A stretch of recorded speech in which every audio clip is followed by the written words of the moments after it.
This is a presentation of Northeast Streaming Sports.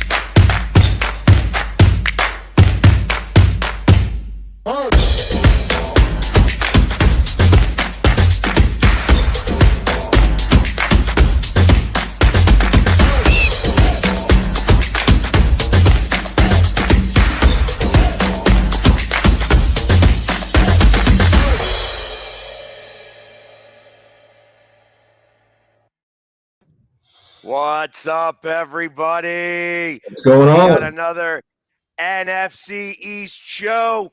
Week 1 in the books, and we're broadcasting live on Facebook, YouTube, Twitter, Twitch, Zodiac TV, and the Northeast Streaming Sports Network.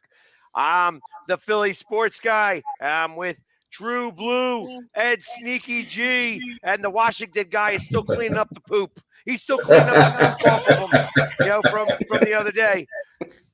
What's up, guys? What's going on, brother? Hey, listen, I'm living large. I'm on top. I'm on top of the NFC East, so I am. Yes, you are. It took him less than 5 seconds to get into it already. Oh yeah. Well, it's hard when everybody. Yeah, listen, we were all underdogs. We were all underdogs this week, and only one rose above. That's it, man. It was one of those weeks. With starting Thursday, it was it snuck up on us quicker than we thought. Yes. And then next thing you know, it's Sunday and you guys are playing. But I had a lot of fun. It was fun being out there in Tampa Bay. It was fun rooting for my team. We did a lot better than most folks thought. I'll be honest with you. I was impressed with how Dak played. He wasn't timid at all. Nope. I thought it was going to be a closer game. I didn't think that you guys deserved the 8.5 point spread, and actually went up to 9. I would have bet with you guys on that. Yeah. I didn't think that you guys were going to be.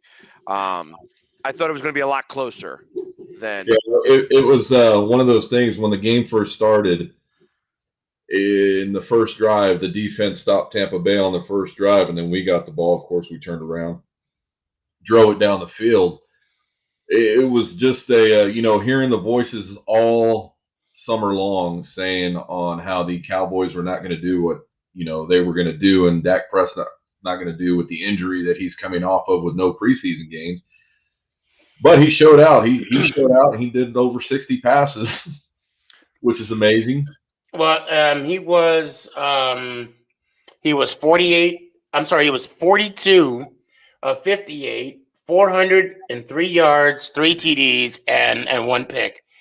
I'm going to say this. I'm actually going to say something nice about, well, not even about the Dallas, mainly Dak. It's good to see him. I mean, nobody wishes any ill will. That injury was very gruesome. Yep. And the fact that he came back and he played as strong as he did, good for him. Now, granted, yes, I'm happy that y'all lost. I'm sorry. I'm in a minute. I like you, True Blue. I'm trying to be nice. I got you. I'm trying, very trying. You guys should have won that game. Yep. In all honesty, you guys should have won that. On paper it said 4 turnovers. But it's really 3. That interception at halftime, that's a wash. That's a wash. But to be fair, the score is not, and I love to use this word, is not vindicative of the game. Don't ask me how to spell that. Not vindicative. Vindictive.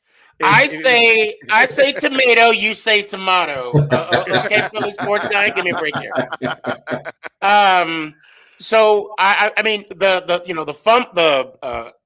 Fournette fumble, the Goodwin or the Goodwill fumble in the end zone. I mean, the score should have been a lot worse. But then again, the miscues by the the field goal kicker, with the 2 missed field goals, extra points. You guys should have won that game. I honestly believe, and this is just my opinion, and I was getting some slack from Tampa Bay folks, and which is okay because I'll take all the smoke. They look sloppy now. Okay, and we can say first game jitters if you want to, but they look sloppy. Even you are the reigning Super Bowl champs with 22 starters coming back. Yeah, and also the penalties. 11 penalties? Yeah. From Tampa Bay for 106 yards? Should have been more. Should have been, yeah, well, yes, at least one more, right? Yeah. Yep, most definitely on that one. But I wasn't. It was a mixture of both. I mean, Gronkowski was pushing off. Antonio Brown pushed off on that long TD. Mm-hmm. It was one of those things where they were creating the separation, and the refs weren't calling it. And I called the line judge out on it, and I said, hey, even when my guy did it, I called him out. And it wasn't one of those things. I called the line judge out, number 98. I still won't forget him because he came over and told me to pipe down a little bit. I'm like, no, I paid some money for these damn seats. You gonna listen to me? Yeah, but it was a good game overall. And then coming back Sunday and seeing you guys, both the Giants and the Eagles and Washington. Yeah, and there goes Philly sports guy smiling from ear to ear. Well, he should. He's got week 1 in the book. Yeah. Yeah. Hey, you know what? I as far as everything goes, I mean, like I said, obviously Dallas played a good game. I really felt that Tampa Bay kept you guys in it. You know what I mean? It really was. Some of the turnovers, like that. Obviously, that one interception, not that I'm counting, like the one it went through his hands. It went through his hands. Oh yeah, and bounced off. Yeah. Yeah. So I mean, it was so ridiculous to kind of see that. But turnover's turnover. You know what I mean? You got to get them how you get them. And ultimately, I watched a little bit of the Giants game. Yeah, we'll get to the Giants game. We'll get. And then Washington getting pooped on. They're just literally, that whole stadium. That was like highlight. That was the highlight of their season. You know what I mean? It's first off, their quarterback lasts a whole 5 minutes of the game. And then he's out. He's out for 8 months or 8 weeks, and they bring in Heineke. Hey, you heard me do the hot take. I thought that if they have to play Heineke, they're going to be the ones that wind up winning the division. So I firmly believe that it's possible now that that's going to be the case. But all being said and done, we had a very good game. And I'm not. I'm going to chalk it up a little bit to the fact that I think Atlanta was a little overrated before this game started.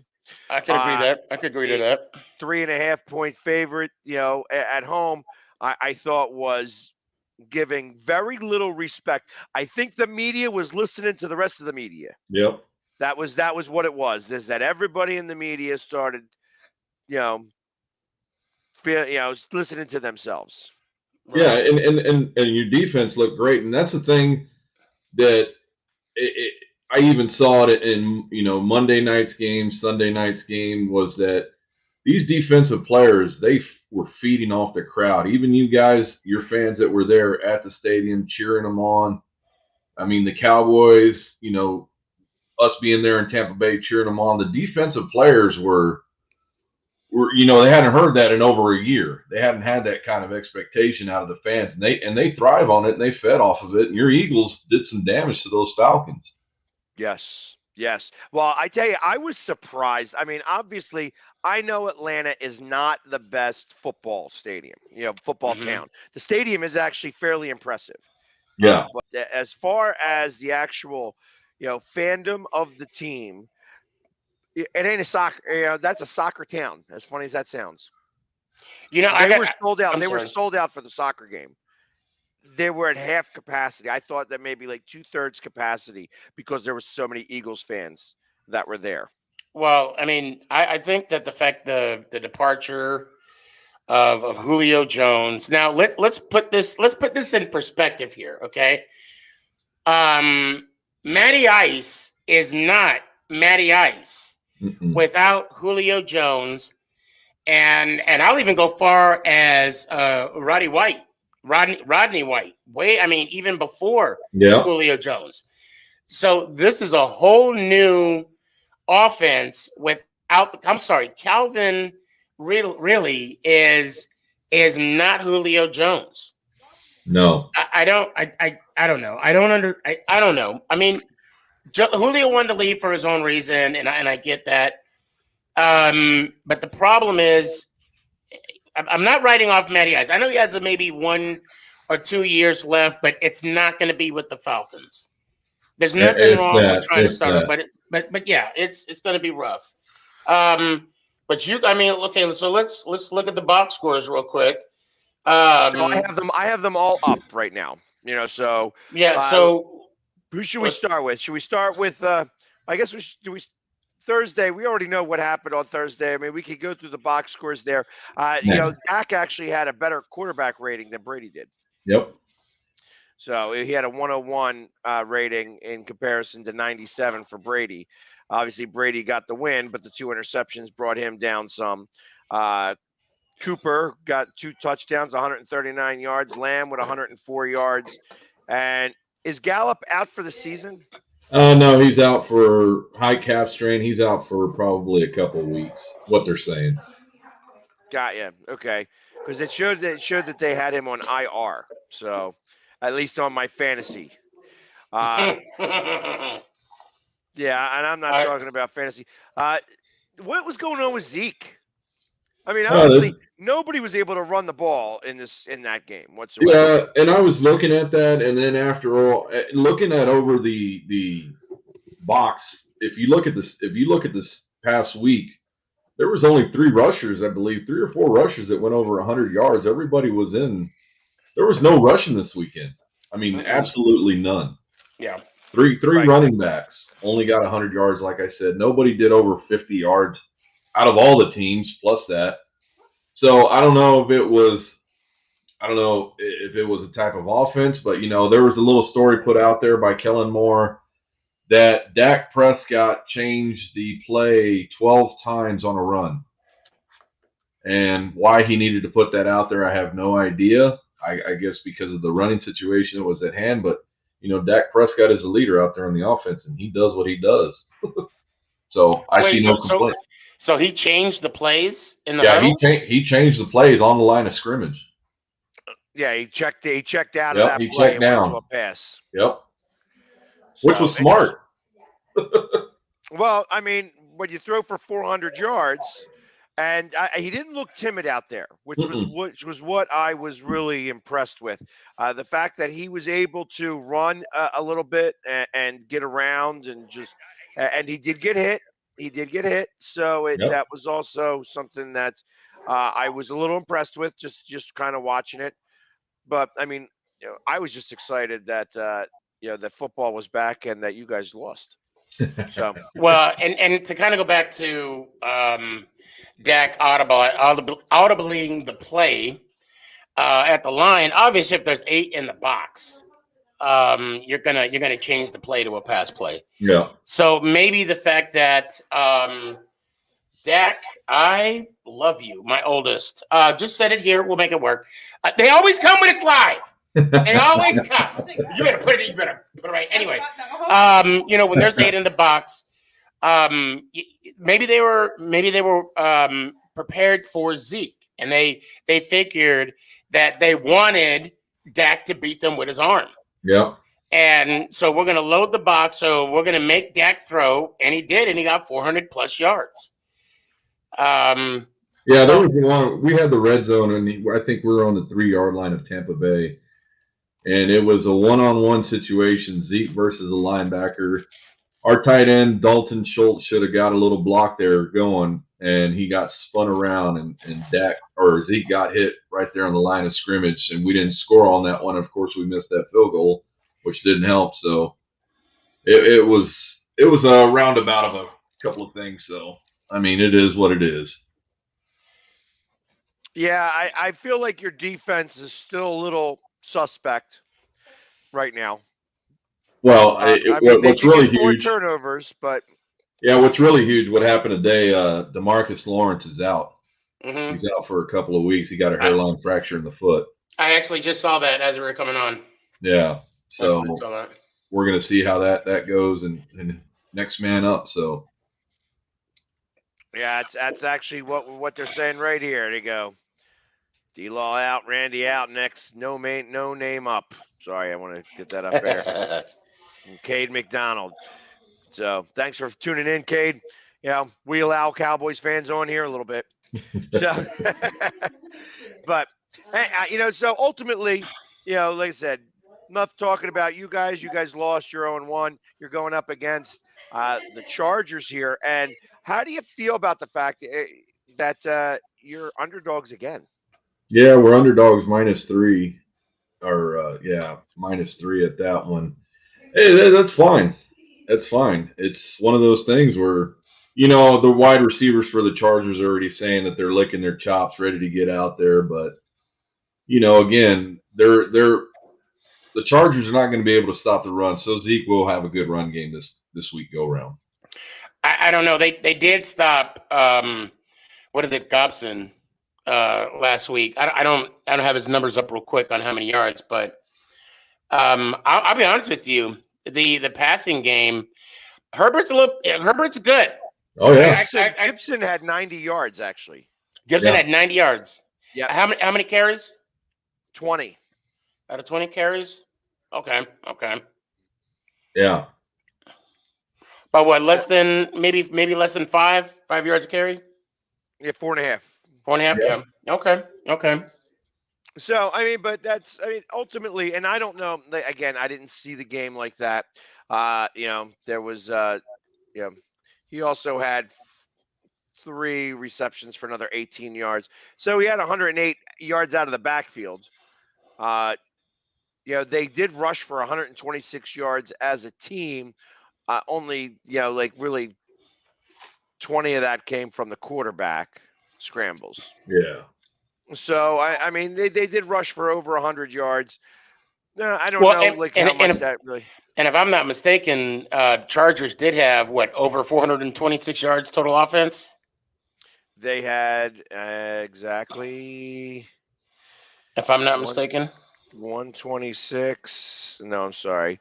90 and 427 yards of total offense. Okay, so I was 1 year off. Okay. Yep. Yeah, I wasn't like correct. You know what I'm talking about. Hey, I couldn't say audible. I couldn't say audible. See, I can't even still say it. Shoot. I wasn't correcting you. I was just kind of saying it as I see it. So. Yeah, and I think Zeke's going to have a good game against the Chargers. I think, of course, Chargers are going to do what they're going to do, but I think it's going to be a closer one than what it was to be. Well, we got -9. The Bucks got -9 on that game, or -8, and look where we carried them to. So. Well, not only that. The Chargers had to come back. They were down. So, right. And like I've always said, that Justin Herbert kid, he's good. I like him. Yeah. Well, it'll be interesting to see because obviously everybody from the West, every team in the West, all of them. If you're in the West Division, you won last week. Yep. And if you're in the North, you lost. Or the NFC North. The NFC North. Well, that's what I mean. The NFC North. Yeah, that's what I meant. Right. Well, at the AFC West and the NFC West both won all of their games. Yep. Interestingly, as that's put. So, it is what it is. That's like I says, it was just one game. Obviously, it was a good game for us. Not so good a game for you guys. Let's talk about the Giants. Well, before we get to the Giants, quick question: do you believe? Is Jalen Hurts your guy now? So there were a number of things that I saw that I was happy with. There were a few things that I saw that I still have a little bit of concern about. Obviously, he's still a work in progress. I cannot say that we are Super Bowl bound on that one game. I feel that one of the things that we have become accustomed to in Philadelphia was Wentz, amongst one of all of his faults, he was able to throw the ball with a lot of accuracy and power while running out of the pocket. So on the move, he was actually better than when he was standing still. That's not the case with Hurts. Hurts threw a few wobblers to people, it was apparent. It was apparent with those wobblers. Now, one went to Zach Ertz where he literally had to just stop and like hope and pray that the ball made it to him. You know what I mean? Because he was wide open, and thank God for that. Because if anybody was close by, that ball would have been a pick six. You know, just there was a few times where I saw it and the ball was like, wee, you know what I mean? It was like a wobbly duck. And yeah, I don't care that it's a wobbly duck as long as it gets to where it's supposed to. However, there were a couple of times, literally 2 times that I know, that they volleyballed the football out of the air. They literally spiked it out of the air. Okay. So that tells me a couple of things. It tells me, one, the arm strength that they're talking about, that everybody in the media is talking about, is a little true. Especially when he's moving. So if I was a defensive coordinator going against the Eagles right now, that's the first thing that I would take note to, that we want to get him moving his feet. And once he gets moving his feet, we want to make sure that we keep him behind the line of scrimmage and have him throw the ball. So move and throw, not move and run past the line of scrimmage, because that's where he's going to be able to beat you some, if that's the case. So amongst all the other things, the other thing that I could really say that I was 100% happy with was the offensive line. Oh, my Lord, that offensive line looked amazing. Amazing. They were showing Brian Baldinger did a little thing. He was like showing how one play you had Lane Johnson pancake the tackle on the one side, and Jordan Mailata pancake the tackle on the other side. He's like, take a picture of that. That is like art. That is like offensive lineman art, for them. Well, there was one play, Mailata just literally pushed the guy over, and the guy went flying. It was beautiful. There is something to talk about the lineman art now that you're getting there, and somebody pointed it out, that for the first time in history, 2 offensive linemen were trying to take each other on for the New York Football Giants. They ran into each other. Jesus. It's everything that everybody was putting out there, and and that's the thing. I was looking for the clip. I couldn't find the clip, but you see the 2 offensive linemen. I'll send it to you. I got 150 copies of it. Everybody said. Look. I mean, they make it seem like it's the butt fumble. Okay. Oh, look. The offensive line did not play well. I mean, okay. Now let's talk about the Giants. Let's just get it over. Let's break in there.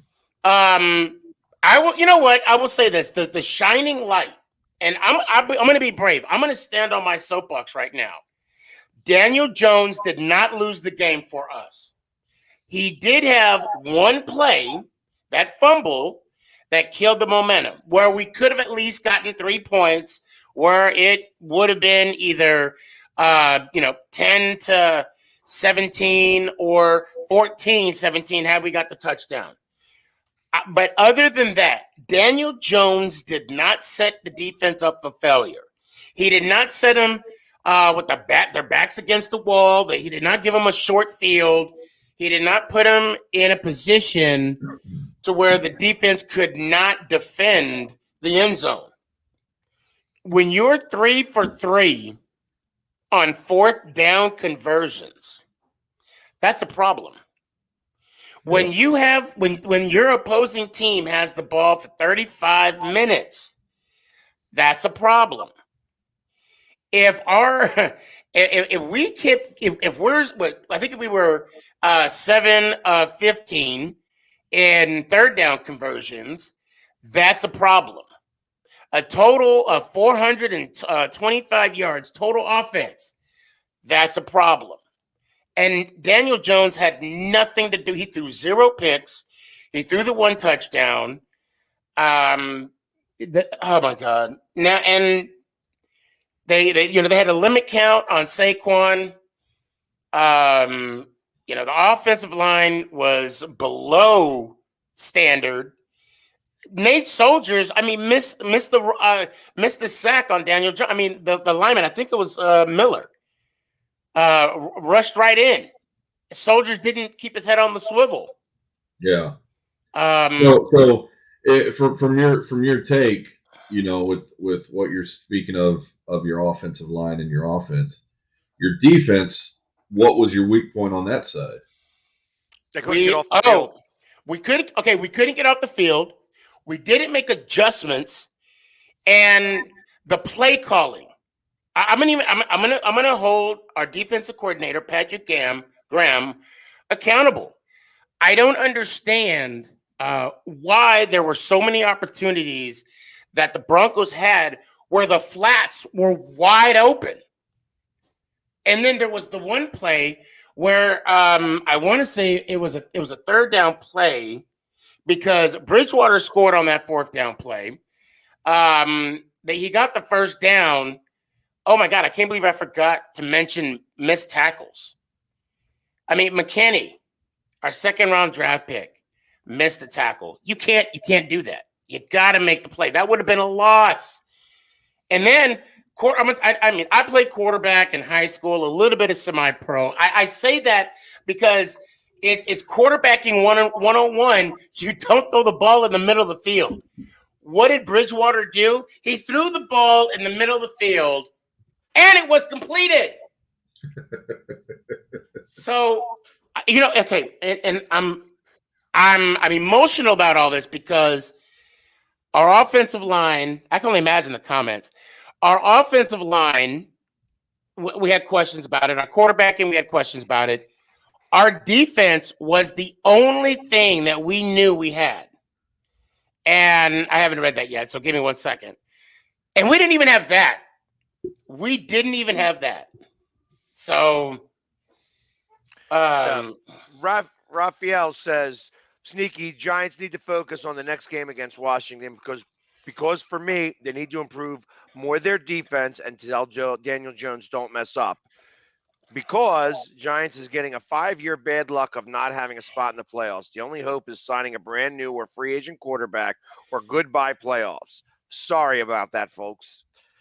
And so he was saying that he just doesn't trust Daniel Jones either. From what I see, just reading the box score, reading the game book, you guys went 50% on 3rd down efficiency. You know what I mean? So you guys went 6 for 12 on 3rd down, 1 for 3 on 4th down. So, obviously they were able to stop you. Only 314 yards of total offense. Right, but also look at the time of possession. That is disgusting. We didn't even have the ball for 25 minutes. We didn't. Yeah, 24-52. Wow. We didn't even have it for 25 minutes. And that's indicative of not getting off the field. Obviously 7 for 15, but then they went 3 for 3 on 4th down. So really, That's more like 10 for 15. When you think about it in that regards. So 10 out of 15 times you couldn't get them off the field. Right. 420 yards of total offense. The Broncos are much improved, and I thought that the offensive line was going to be part of the problem in New York. It didn't show that it was that at that point. You know what I mean? I feel like that maybe that the defense obviously has got some work that has to have happen. I do feel after watching some of the plays, what did you think about Judge's play calling? I wouldn't say so much of Judge, more of Garrett's. And it was very conservative. I think at times he was playing. I was questioning it. I'm going to be honest. Our 1st round pick, Kadavius Tony. I mess up his name every time I say it. A jet sweep for a loss. Why not do a bubble screen? Why not do a slip screen? A jet sweep. And then it was 3rd and 11. They had just kicked the field. The Broncos just kicked the field goal. We're on our 10-yard line, and we hand the ball off. It's 3rd and 11.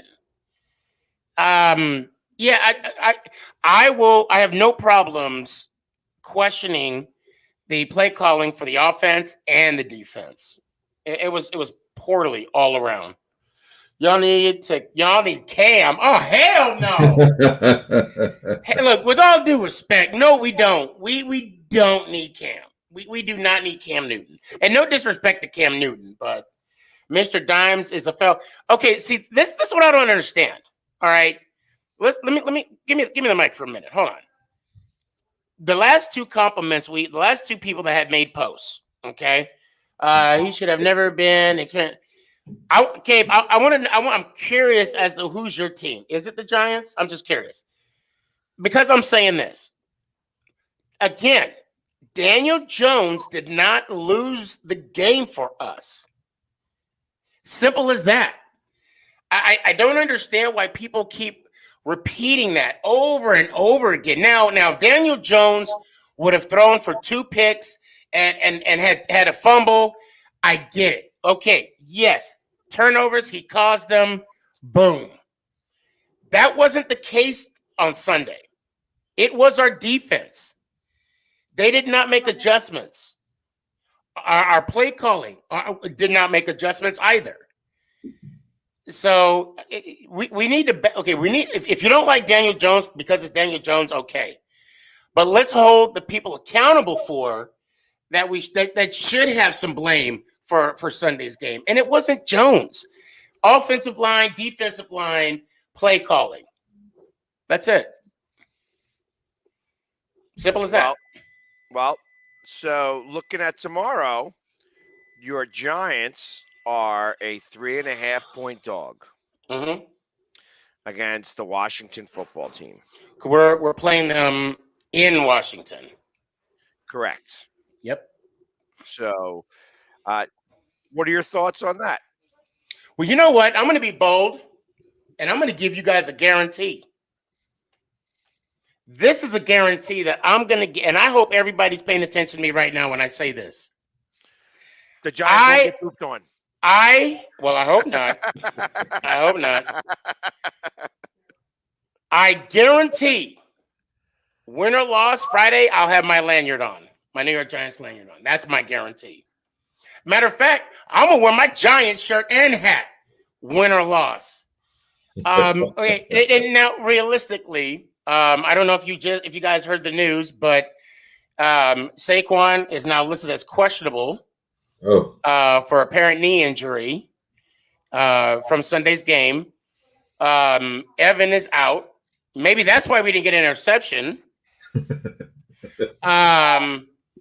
So Evan is out again, and Lemieux is out again for this game. So I don't know. I really don't know. I'm really surprised at how the defense played. I really hope that we can get the ball more to Galladay and more plays to Kadavius. But yesterday in Coach Judge press conference, he said to the press, "Don't be surprised if you don't see explosive plays." What are you talking? He said this defense prevents that. So I'm hoping he's saying that as like motivation. Well, not motivation, kind of. I mean, because there's no way Coach Judge is going to push out or publicly say the game plan. Yeah. Maybe it's smoke and mirrors. I don't know. But ultimately, I mean, so he's saying don't be surprised if you don't see any big plays from your offense. Yes, because of the football team's defense. Yeah. Right. Their defense is so disciplined, and then he went off and talked about Chase Young, and I give Chase Young his respect, but I think he's being very, ridiculously honest there. You're going to have to have quick routes and be able to get the ball out of your hands, especially because your offensive line is a little bit in tatters. I mean, so he only got sacked twice in that game, which is I feel was a win for your offensive line in the shape that it's in right now. Right, you know what I mean? So, but now the Chargers. I mean, what they got Bosa? They got the older Bosa there, right? So he's not really that good. You got Joey Bosa, but I mean, other than that, there's really, I mean, they don't have the line that Washington has. Right. Washington's front four is better known. Now, the one thing that you do happen to have going for you is that Daniel Jones does not lose to the Washington football team. He does not lose to them. Yeah. I don't know what it is. He's got the magic juju over Yeah, Washington. well, yeah. And hopefully we can keep, and and another thing I want to say, out of the 2 games last year, and think of the multiple plays, Chase Young had just 1 sack. And I don't know if he was lined up against Andrew Thomas at that time, our number 1 of last year against their number 1. But I do know that he got 1 sack, and I hope that to come tomorrow that it will continue to only be 1 sack. But we'll see. Yeah, the 2 sacks, the 1 sack, the pocket actually collapsed on Daniel Jones on Sunday. The actually it was the first sack was the one that Nate Soldiers basically gave the lookout block to Miller. You guys know what a lookout block is, right? Your DB runs right by you. You look out. That's the block that he gave to Daniel Jones. He's coming. Duck. I really hope all around that I'm tired of losing. I look. My glass is always half full. I said it yesterday on my show. Bottom line is this: I'm frustrated as well. I'm tired of losing. I mean, True Blue, you know what it's like. It's been like 20-some years for you. But I'm just tired. I'm tired of losing. And it's hard for me to defend Daniel Jones. And there's only 1 game. And I'm not going to act like it's the end of the season. But something needs to improve. Something needs to happen. Because the more and more, I mean, look, he didn't even lose the game for us. And everybody's bashing him. So can you imagine how hard it'll be for me to defend him? God forbid he threw 2 picks and, 3 touchdown passes. Oh, but he still threw those 2, Can you imagine that? All right, I'm off my soapbox. I'm sorry. Well, I hear you because ultimately you're this is it's not a must win, but it's we really do need to win this one now, or you're in fear of going into the same type of situation because your schedule doesn't get any easier, right? No, well, and it's not just that. I'm tired of starting the season 0-3, 0-4, 0-6, 0-7. It's 1-7. I mean, it gets old. It gets extremely old. 1 or 2 years, okay, I get it. You're rebuilding, you're putting the parts into play. I like Gettleman for what he was able to do in the draft. But now the guys that he picked, they have to produce. And if he's not picking the right guys that to produce on the field, then maybe it might be time to find someone who can pick the right guys so they can produce on the field. Now, it's 1 game. Get them and open up the checkbook. Let's just see what's going to happen and let the chips fall where they may. So, well, so do you have a prediction? Oh, we're going to win this shit. What are you talking about? We're going to win. Yeah. I have a tear. He's crying for you. He's crying for you. Of course, Ed is is definitely a diehard Eagles fan, deep in the heart of Washington country. So, Mm. I mean, he lives in Manassas, Virginia, and I have a buddy that's going to be down there. He's going down there this week. And I said, "Oh, you should go to the game because there's a whole bunch of people over there in Manassas, because that's right near Dumfries and Manassas. That's all Virginia. That's all Washington country. You know what I mean? How's But what's your team coming up, Philly? we have 49ers. Ah, So coming into town or going out? they are coming into town. So, well, real quick, just so that we can finish up with Sneaky really fast. Okay. Well, what we got? That's funny. That's funny. Together, it's dumb asses. So, and Dash says hello. He's feeling for you. He says you might need a hug. You might need some love. So Dash says hello. Yeah, I saw him comment on my side over here too. I think obviously didn't get a chance to get to it. So got you. But anyways, so do you have a score prediction? 17-24 Giants. 17-24 Giants, and hopefully nobody gets some pooped on. Nobody gets pooped on. Oof. And that's going to live longer than you telling me about the horse. You might have to explain. I don't think too many people know about what you're talking about. I wish I had the video because just now found out about it through you. So what happened I saw at it on the Washington Stadium, somewhere in the middle of like the second quarter or wherever, a pipe burst open.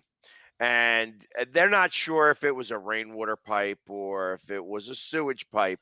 However, it was raining down on fans, and like they all scattered. And somebody saying, you hear somebody in the background going, "That's sewage! It's Yeah, and it did look like it. It did. And somebody's saying it's rain. Apparently, it was rain.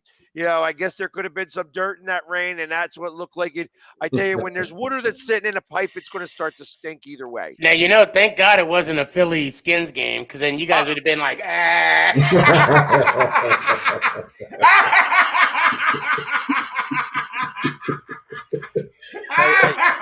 think that one got. I'll let him because he needs some joy. I think that one snuck up on Sneaky. Oh my God, that was so funny. I'm sorry. I think that one snuck up on you. Hey, you're lucky. I don't have the button. You're lucky. I don't have the button. But anyways, man. So that's kind of what happened, and my expectation, just to give my prediction on your game, I also think that you guys win. I think that Danny Jones has the football team's number, and that is going to equate to a win. For some reason or another, he just plays his best games against Washington, and when you have that mojo, it gets into the other team's head as well. So, I mean, the fact that, we beat the Giants so many times, including the first game last season, because of the same situation. It gets in the Giants' head. I feel the same thing's going to happen with Washington. I have you guys up 24-13. Okay. So, I think Heineke has a bad game. But so, True Blue, do you have a prediction for that game? I'm gonna say the Giants. Where's this game being held at? Washington. In the Poop Dome. In the Poop Dome. Man, I don't know. I know the Giants do have their number for the past several years, but I think Washington's gonna pull it out just by 3. Okay. Very good. So, next we go to the Eagles versus the 49ers. I think that this is going to be a really good game. It's going to be a very good test to see where the Eagles actually are. I I felt, and I even said last week, and I've said for a couple of weeks, I thought that the Eagles are going to wind up going 3-0, and in the process of that, they're going to wind up going 3-3. Now, I could be a little off in that mix, where they, lose this game, win on Monday night next week, and then, lose to Tampa Bay, win to Carolina. Just however the 3-3 becomes, I think that that's going to be a true statement. However, I think that this is a winnable game. The Eagles are playing the 49ers at home. They beat them last year. I don't believe in Garoppolo. I think Garoppolo is not the quarterback. They are still playing games out there with putting both quarterbacks in. I like the fact that this is a 1:00 game for a West Coast team, and that's a big deal. So you're coming in here. It's the second game on the road for the Niners. They had to go to Detroit last week. Now they're coming to Philadelphia. It's going to be a full stadium in Philadelphia. First time in a really long time that was the case. And I think that the crowd's going to be electric. I think that the team is going to feed off of it. I felt that if any team will feed off of its crowd, the Eagles were the ones that what really missed out last year on that amongst everybody else. We had 8,000 to 10,000 people down there in Atlanta. And I think that that's going to play a big part. I believe it's worth 6 points. I believe it's worth 6 points. And I think that 6 points is going to come into play. I have the Eagles winning this game. I have it 27-25. As funny as that sounds. Yeah. So I think it's going to be 25-24, and I think we win it at the end with a field goal. There you go. Well, I'm going to say this is going to, I agree, this is going to be a test for not only the Eagles, but for Hurts. This is going to be a big challenge because that defense, granted, it still gave up over 400 yards. And, they were just one play away from losing to the Detroit Lions. I could honestly see the ball in Hurts' hand with less than 2 minutes left, and he sets them up for a game-winning field goal. I could see 24-27. That's kind of what I have. I have it at 25. I don't know why I say 25, but that was the number that came into my head. 27-25 Eagles.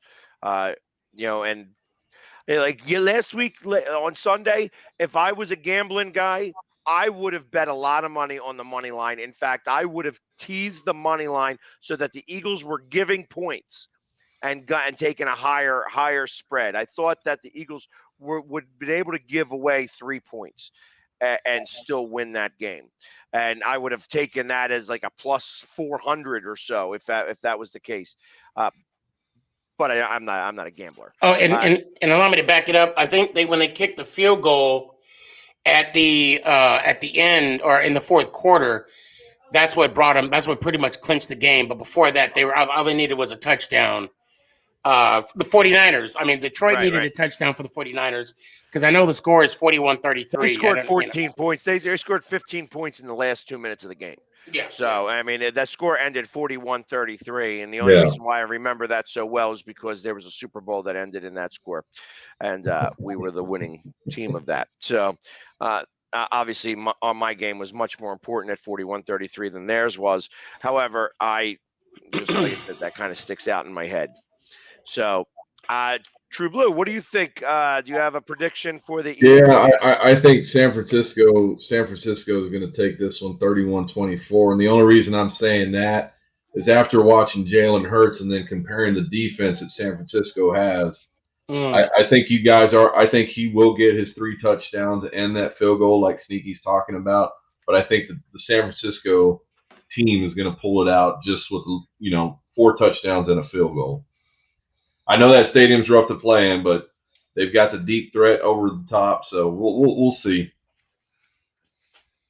All right, we will see. And that leaves us with Dallas going to L.A. So that's the other thing. San Francisco, it's 2 weeks on the road. Dallas is 2 weeks on the road. Yep. and that becomes hard. I guess it's not as hard for Dallas because they didn't have to travel ridiculously far to Tampa Bay. You don't have to travel ridiculously far to LA in the grand scheme of things. You know what I mean? Yeah. When you think about it, it's not going from Seattle to Miami or San Yeah. Francisco to Philly. You know, so I think that's going to give you a little bit of an advantage. You're a 3.5-point dog in that game. What do you think? What are you thinking? I think we're going to get over 30 points on them. We're going to hold them under 27. So I'm going to say it's going to be 38 to 24. 2 touchdowns on top of them. Okay. And so Dak is going to throw for 4 touchdowns, and Zeke's going to run for 1, or is it going to be? I think with CeeDee Lamb, and we got Brown coming in there. I think stepping up, and Amari Cooper. What Amari Cooper showed last week is he is the number 1 receiver. So I think it's going to be spread out, and I think our tight ends are going to do a little bit more. I think our tight ends, they played a pivotal role in last week's game. I think they're going to play a bigger role in this weekend. This week, with a 2 tight end set. So it's going to be interesting on how they're going to run things. So they're going to go to a 12-man package. 12-man. Well, that's what they call it, a 12-man. When you go with the double tight end set. Yeah, and I think it's going to be necessary for what the Chargers are going to try and do, especially with what the Washington football team did on the running game. I think they are going to try and stack the box to hold them up. But we've got. I understand Michael Gallup's out, but I mean we've got more receivers than that coming up. So we have Dash, who is a Cowboys fan. Yeah, I have the Chargers winning. With how much I love my Cowboys, I hate this gut feeling that we have that we will lose, but it's going to be a very close game. So, I see that. The one thing I didn't realize is that your home opener is Monday Night Football the following week. So I picked up on that earlier today. I was like, oh, they're going on the road again.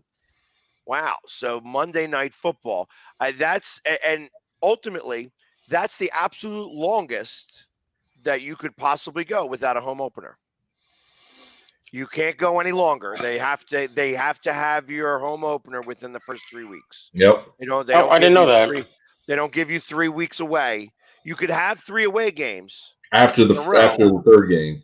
Yeah, but you're not going to have your home opener 3 weeks away because there's a couple of teams. There's a couple. That makes sense. San Francisco is also going to have their home opener on next week.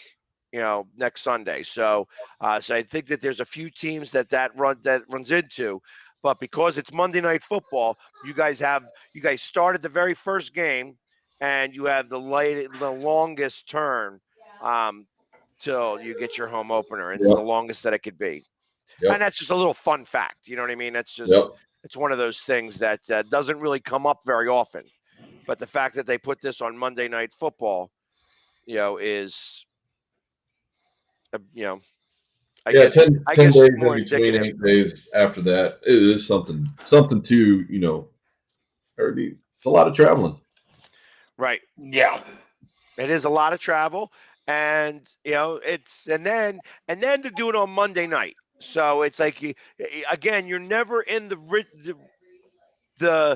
routine yet because you started on a Thursday night, then you go Sunday on the road, then you come home and you're doing it on Monday Night Football. So as far as the routine goes, it's going to be hard. So you almost need this game because you don't want to go into Monday Night Football 0-2 with the possibility of the Eagles being 2-0.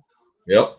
And then I know I'm going to be down there. You know what I mean? I know I'm going to be loud and proud right next to you, hopefully, and trying to make sure that we're doing our thing.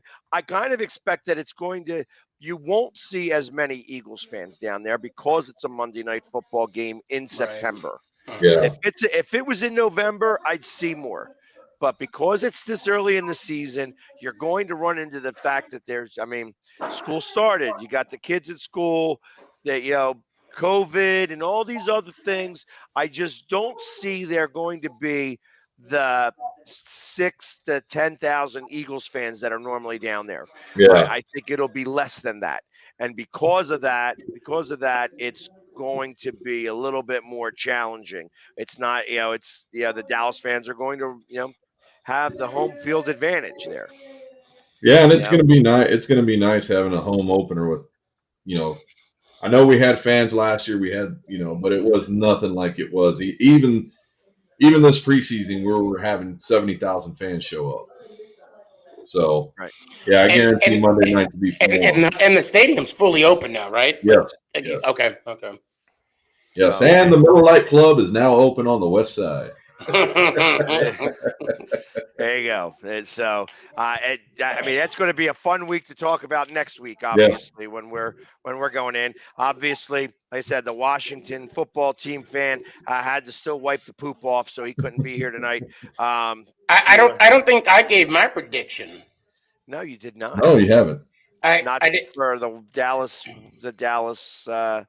Chargers game. You did not. no, not at all. I mean, I think it's going to be a very close contest. I'm thinking like 57-0 Chargers. It's going to be a very competitive, maybe 64-72. Yeah, just something close. like your shave, like Hey, your what- shave. Exactly like I said. What exact? So Philly, what's that? What exactly is that promo that you put up usually that for your Monday trip? Oh, you mean this one right here? I don't Or is know it which one is it.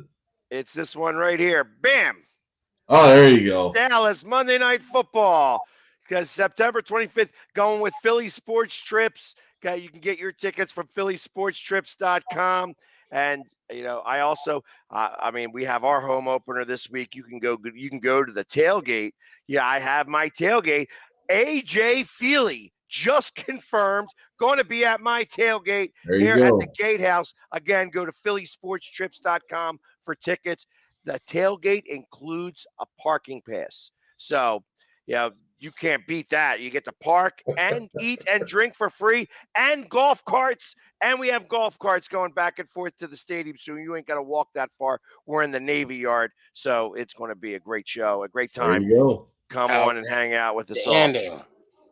So, Heck yeah, man. but I'm looking forward to that, but I'm looking forward first to this weekend. Oh, I can't. Oh, tomorrow.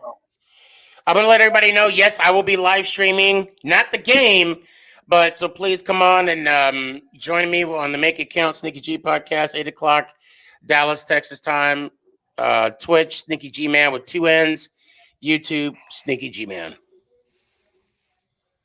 And True Blue, are you going to Los Angeles? I got a business trip that I have to, or business meeting I got to now attend on Monday, so I'm not going to be able to make it. I wouldn't be back on time. Understood. Wow, that's a big loss. That's a big loss. Yeah. When he's not going to be there, I now I'm more confident in your score there. I am much more confident in your Sneaky. It's possible. Yeah. That's that's another 4 points there. So maybe it's like 76-0. So Right. But hey, listen, as we're winding down here, again, I appreciate everybody that watched with us tonight. And hey, listen, we are running into a little bit of an issue. We have not been able to get a Washington football team fan to be able to come on a regular basis. The guys that we do have, they have lives and families, and it's been really difficult. If you know of if you're a Washington football team fan and are interested in coming on, you have to know your stuff. You got to be able to talk. You got to be able to hang with us. So please, if you are, come on and reach out to me personally. I would love to have you on. I know we're on enough of the NFC East groups that there are some Washington football team fans out there, and I'd really like to have a true fan who knows what's going on to get me onto this show. Like I says, I love our guys. I love the hog farmers, but they do have families and stuff like that, and it's it's funny to make fun of them while they're not here. But I really would love to have a Washington. Yes, they do exist. Yes, Virginia, there is a Washington football team fan somewhere out there. Not many. They're definitely a dying breed. But if you don't know who Doug Williams is, you don't qualify. That's exactly correct. You don't qualify. So, all right, guys. Well, again, thank you very much for hanging with us all night long. And we'll see you next week, next Wednesday on the NFC show. Go Birds! Cowboys! Oh!